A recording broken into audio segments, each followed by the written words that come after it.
Então, Eduardo, modulação de efeitos na mudança jurisprudencial.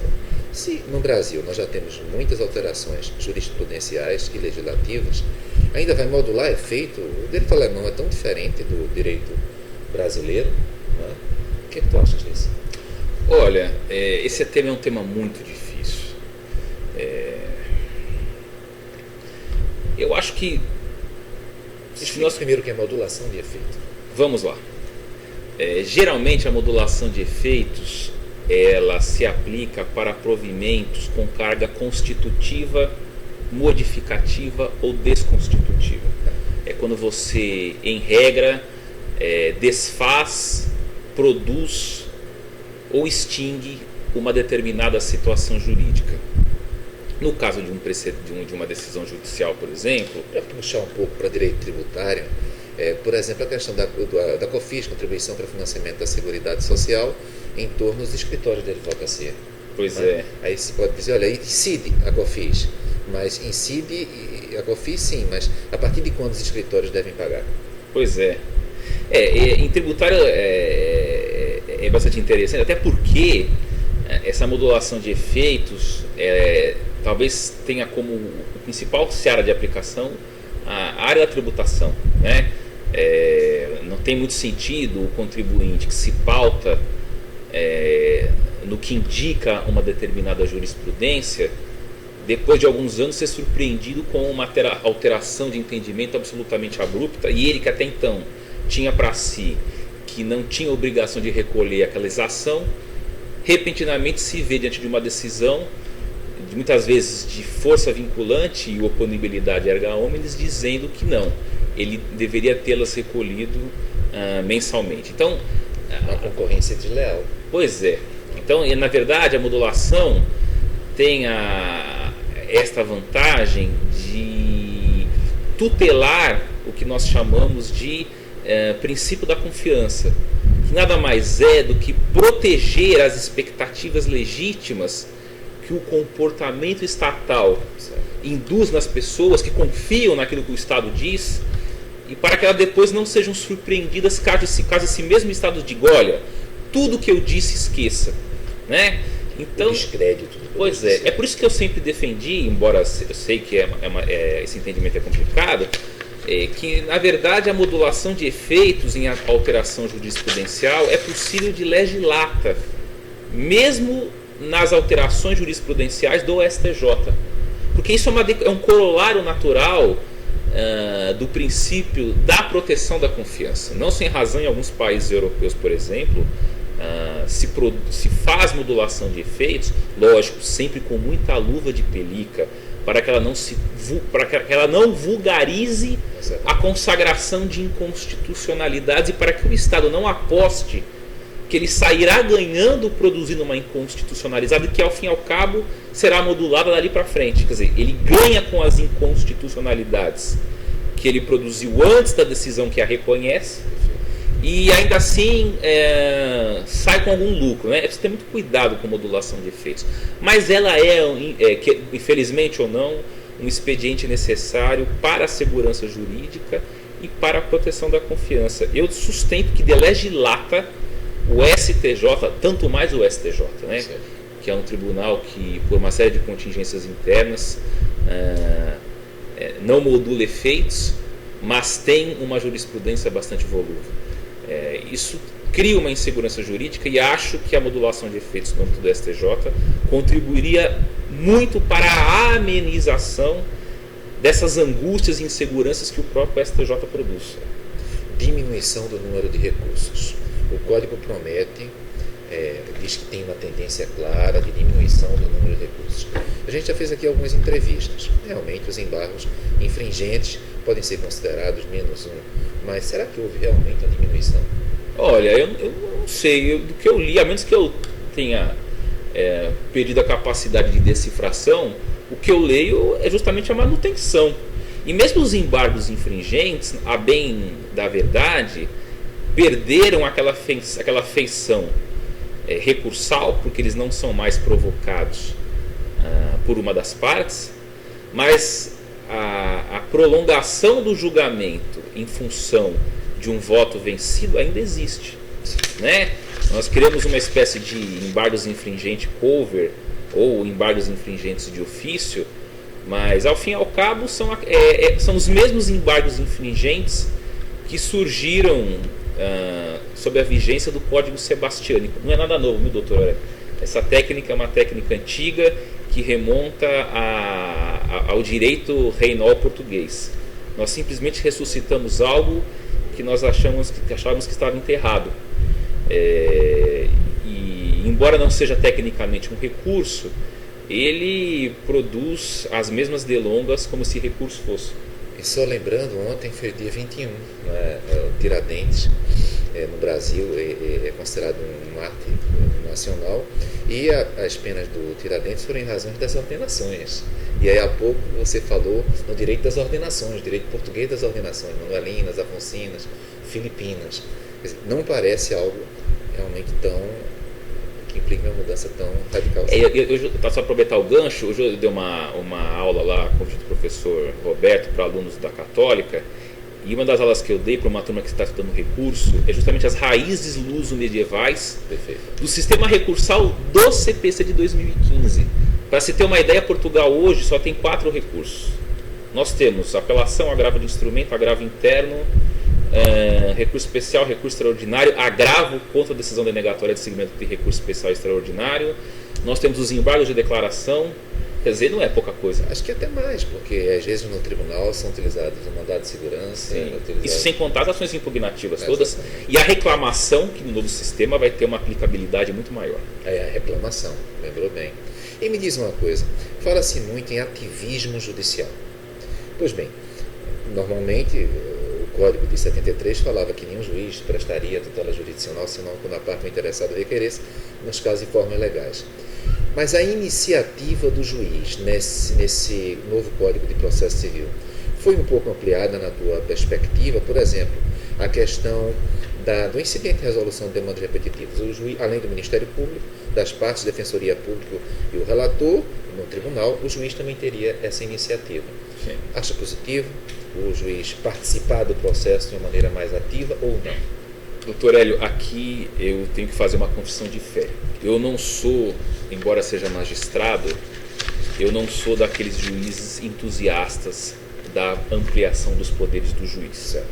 E digo isso baseado em alguns anos de estudo que tenho realizado sobre pesquisas de psicologia comportamental cognitiva realizadas nos Estados Unidos e em Israel.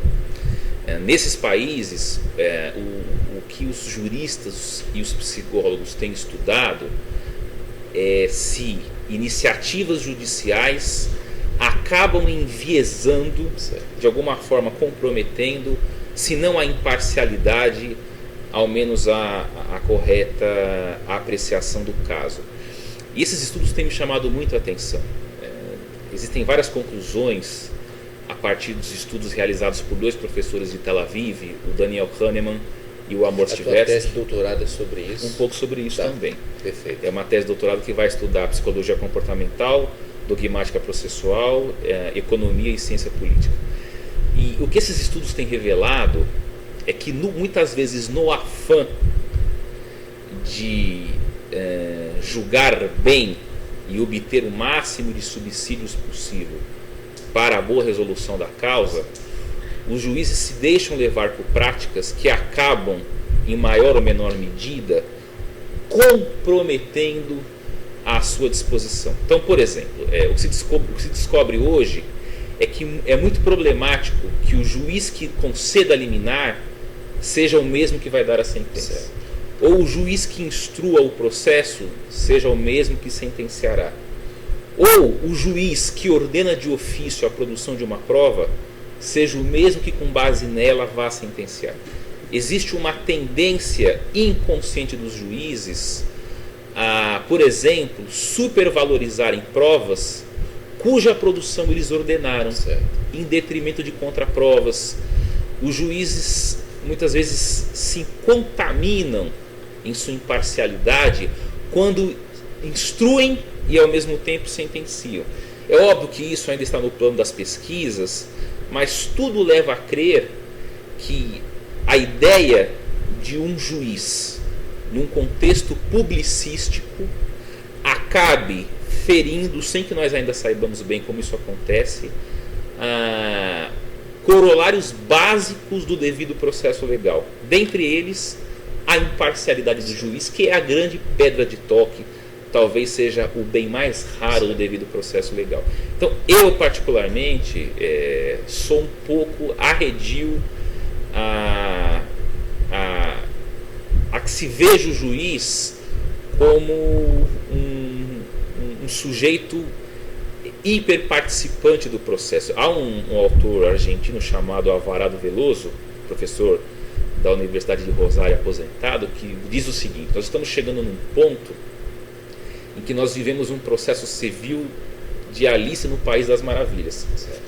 Por força do princípio da cooperação, tem se exigido que as partes, colaborando entre si de maneira cândida, acabem se comportando quase como sujeitos imparciais.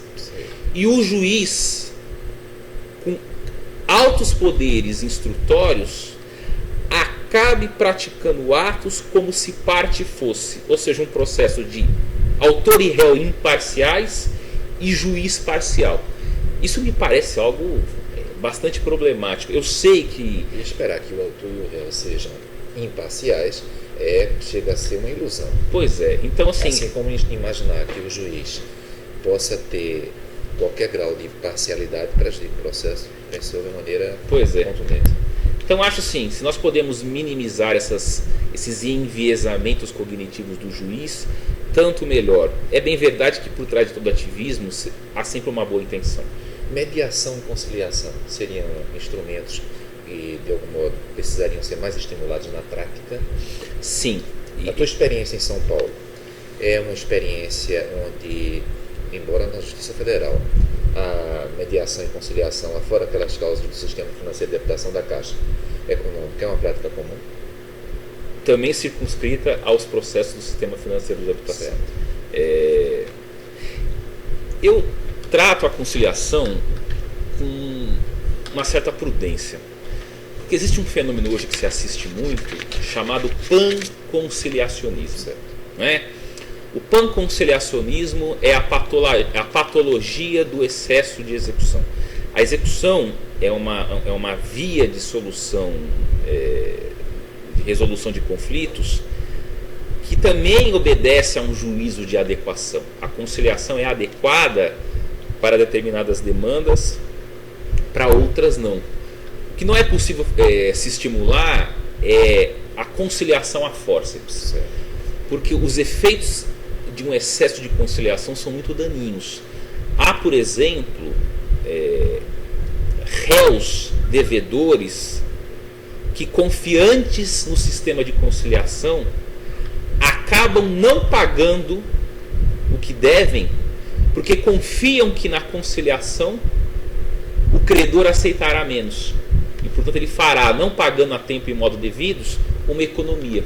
E há também aqueles autores que, cientes de que não têm direito, se utilizam do sistema de conciliação a forceps para, quem sabe, conseguir extorquir mais um pouquinho de dinheiro daquele que não lhe deve nada. Mas esse código fala que a regra é da audiência antes da contestação, audiência de conciliação.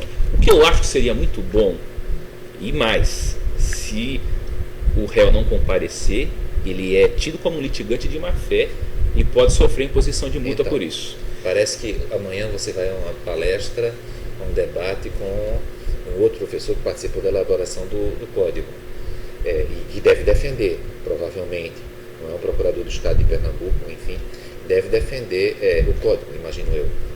E aí, o que você me diz desse dispositivo? Olha, eu consigo ver um único propósito louvável para a obrigatoriedade de comparecimento das partes numa audiência como essa. E aí, eventualmente, convidando todos, pode fazer o convite amanhã. Amanhã nós teremos uma discussão Leonardo Cunha, não é com o isso? professor Leonardo José Carneiro da Cunha, na Universidade Católica de Pernambuco, sobre o Código de Processo Civil. Veja bem, o que eu entendo é que só há ninguém obrigado a conciliar, né?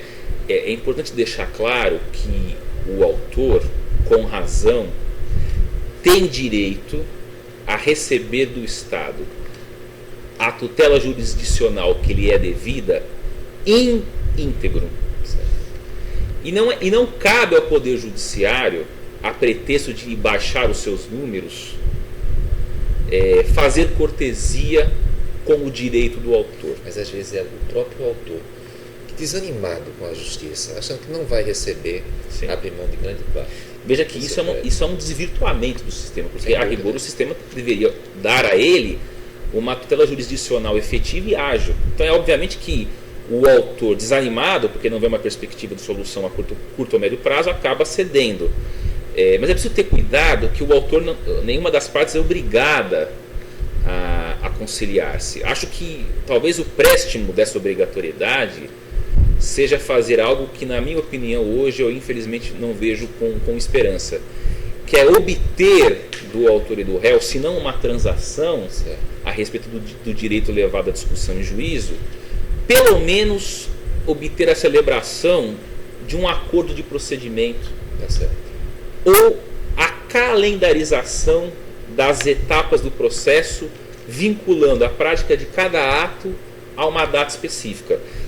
Aí sim é algo interessante, porque já que as pessoas não são obrigadas a transacionar, ao menos que elas possam, junto com o juiz, construir para aquele caso concreto um procedimento mais célere, sem que haja essa necessidade que hoje ocupa 70% do tempo útil do processo, que são os tempos mortos que nós levamos para despachar, publicar em diário oficial e aguardar que a parte retire os autos para cumprir o seu prazo. 70% do tempo processual, há estudos do Supremo Tribunal Federal sobre isso, são perdidos com tempos mortos. Vai e vem, né? Com buracos, eles chamam de black holes nos Estados Unidos.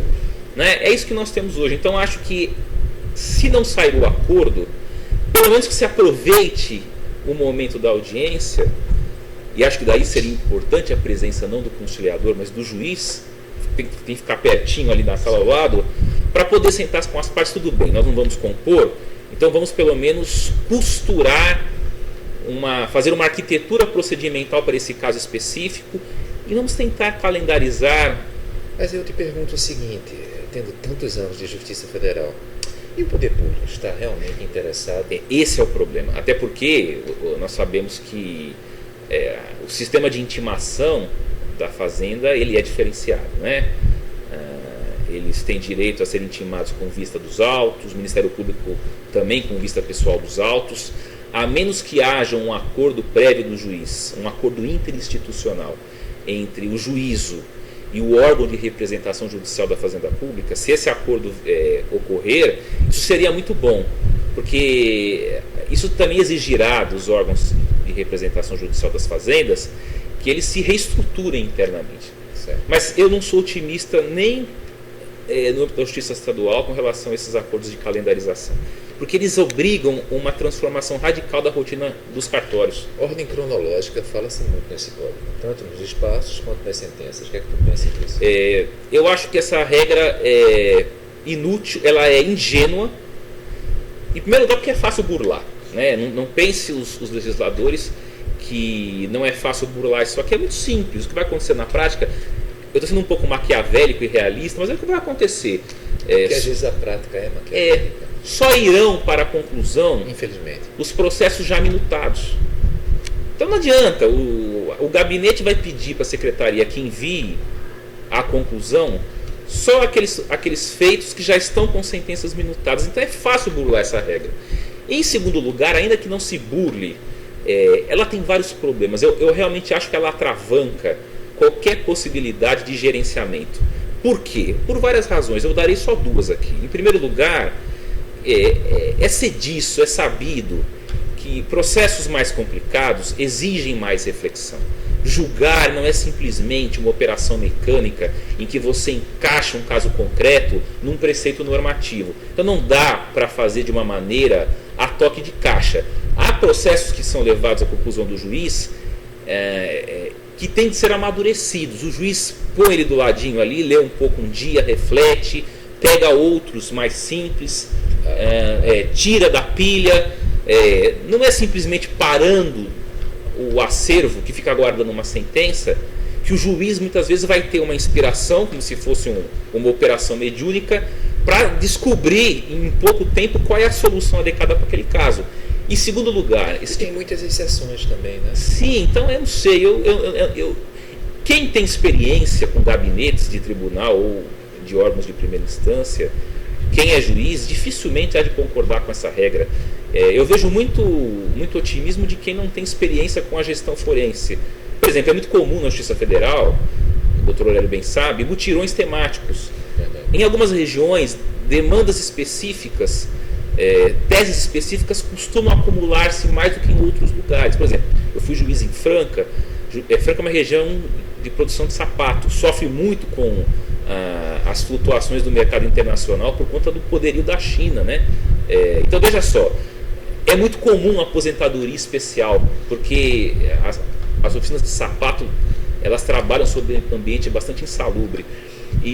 Então veja só, por mais que você julgue na ordem cronológica, haverá um acúmulo muito grande de processos desse tipo. Então era comum lá em Franca, vamos fazer mutirões. Esse mês aqui nós vamos julgar preferencialmente pedidos de aposentadoria especial. Isso não vai poder ser feito mais. Tribunais superiores e requisitos de admissibilidade dos recursos.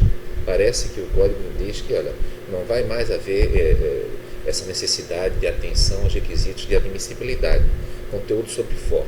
Então, os requisitos de admissibilidade dos recursos estariam atrapalhando de alguma maneira. Então, primeiro grau, o grau atual, não analisaria os requisitos de admissibilidade. Sim. E no segundo grau, sendo um tribunal superior, ele também não precisaria ficar tão adstrito ao requisito de admissibilidade, podendo ingressar no mérito. Eu te pergunto, isso não seria um pouco, digamos, subjetivo demais? Qual é o requisito de admissibilidade que eu posso superar e qual é o que eu não posso superar? Sim. Em nome dessa ideia de que o conteúdo deve prevalecer. Esse princípio da primazia, isso é chamado de princípio da primazia do julgamento de mérito. Eu vejo dois problemas aqui. O primeiro problema, e que talvez esteja sendo enfrentado pelo novo código, é o desestímulo à chamada jurisprudência defensiva dos tribunais. Mas é preciso ter em mente também que essa jurisprudência defensiva, ela tenta tornar as coisas um pouco mais realistas, porque é preciso ter em mente que em todos os países do mundo há filtros duríssimos para se levar um recurso à apreciação de um tribunal superior. Certo. Né? No Brasil, se nós seguíssemos ao pé da letra o Código de Processo Civil, a subida dos recursos ao STJ e ao STF são muito fáceis, relativamente fáceis. Então veja que é um problema que gerou outro. Eu acho que deveria haver um filtro mais consistente, mais objetivo para o julgamento desses recursos extraordinários em sentido amplo. Eu não tiro a razão do legislador de 2015 quando tenta desestimular a produção de jurisprudência defensiva pelos tribunais superiores. Mas também há de se olhar para os tribunais superiores e verificar-se que a quantidade de recursos que ali chegam é simplesmente desumana e totalmente incompatíveis com a função de um tribunal superior que tem como missão excelsa a uniformização da interpretação que lhe cabe para o território nacional. Eu acho que é um problema aqui que acabou gerando outro. Tutelas de urgência e tutelas de evidência. Fala um pouquinho sobre isso. Na minha opinião, é o calcanhar de Aquiles do CPC de 2015. Eu acho que existem muitas coisas boas no CPC de 2015, mas se há uma disciplina que retrocedeu, me parece, foi essa. Por várias razões. Explica o que é uma tutela de urgência, uma tutela de evidência. Bem, nós temos no direito brasileiro o que eu chamaria de como gênero de tutelas preventivas lato sensu. Como espécies, nós temos as tutelas de urgência e as tutelas preventivas em sentido estrito e agora as tutelas de evidência. Uma tutela de urgência, sendo bastante simplista, grosso modo é uma tutela jurisdicional que tende a sanar uma situação de dano irreparável ou de difícil reparação à esfera jurídica do autor. Então, por exemplo, muitas vezes o autor precisa gozar desde logo de uma tutela jurisdicional sob pena de ter eventualmente a sua subsistência comprometida. Então alguém ajuiza, alguém estando em situação famélica, ajuiza uma ação em que pretende a condenação do INSS a conceder-lhe um benefício previdenciário, muitas vezes de um salário mínimo. Se o direito afirmado pelo autor for provável, e se confirmar essa situação famélica, fará ele jus a uma tutela de urgência satisfativa, ou seja, ele já poderá desde já gozar desse benefício previdenciário que ele pretende. Essa tutela é de urgência satisfativa. Por que ela é de urgência? Porque ela sana uma situação de perigo que aflige o autor, e satisfativa porque ela já lhe entrega, ainda que de maneira provisória, o bem da vida por ele pretendido. Outras tutelas de urgência não são satisfativas, como a cautelar, são assegurativas. Elas não satisfazem provisoriamente a pretensão afirmada pelo autor na petição inicial, mas elas asseguram a futura e provável satisfação dessa pretensão. Exemplo, um credor que vê o seu devedor antes do vencimento da obrigação, vê o seu devedor esvaziando o seu patrimônio para frustrar no futuro o pagamento da dívida. Ele pode, por exemplo, se utilizar de uma tutela cautelar de arresto, certo, para já proceder à constrição acautelatória de um bem do patrimônio do devedor e que preferencialmente no futuro possa satisfazer por completo a dívida que está sob risco de ser não atendida, não satisfeita, não adimplida.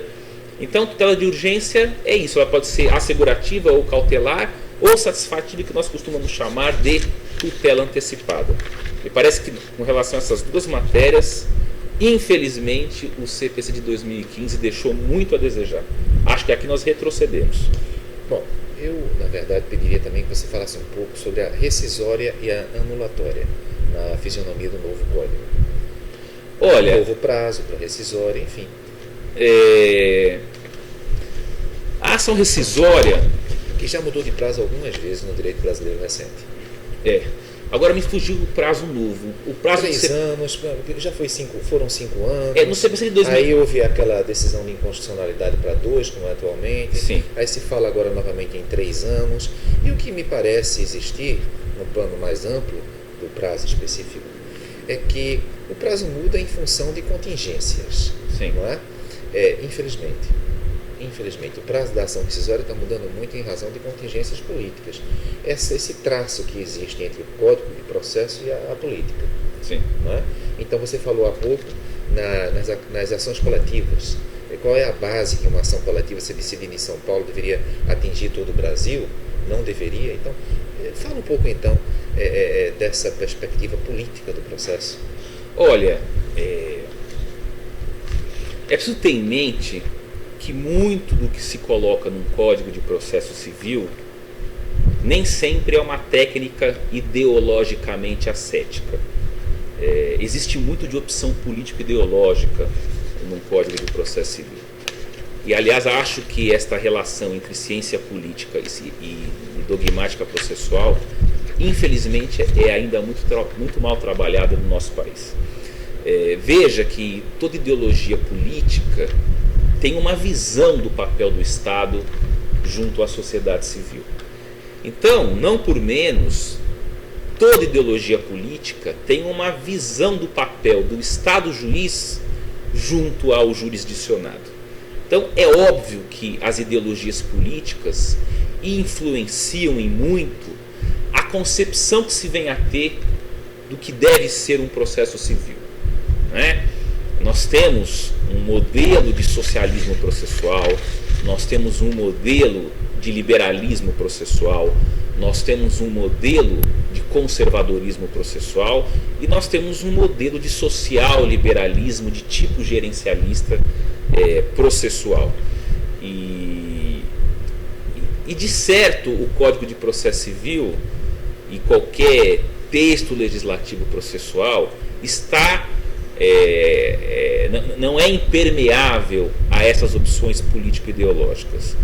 É óbvio que num regime em que se sobrevalorize o papel do Estado e que seja movido por ideologias de inspiração hegeliana, o juiz acaba tendo mais poderes. Numa visão de tipo mais garantista liberal, o foco deixa de ser o juiz e passa a ser as partes. Então, veja que o processo civil ele não é um âmbito neutro do ponto de vista político e ideológico. E de certo o Código de Processo Civil de 2015 tem os seus ranços ideológicos, né? Olha, Eduardo, eu queria agradecer demais a tua presença aqui, vindo com o Roberto, e dizer que nas outras oportunidades que você vier a Recife, aparece por aqui para conversar com a gente. Não, será um prazer, uma honra, agradeço imensamente o convite, é sempre muito bom vir a Recife, eu tenho um carinho muito especial por aqui, não só pelos amigos que aqui tenho.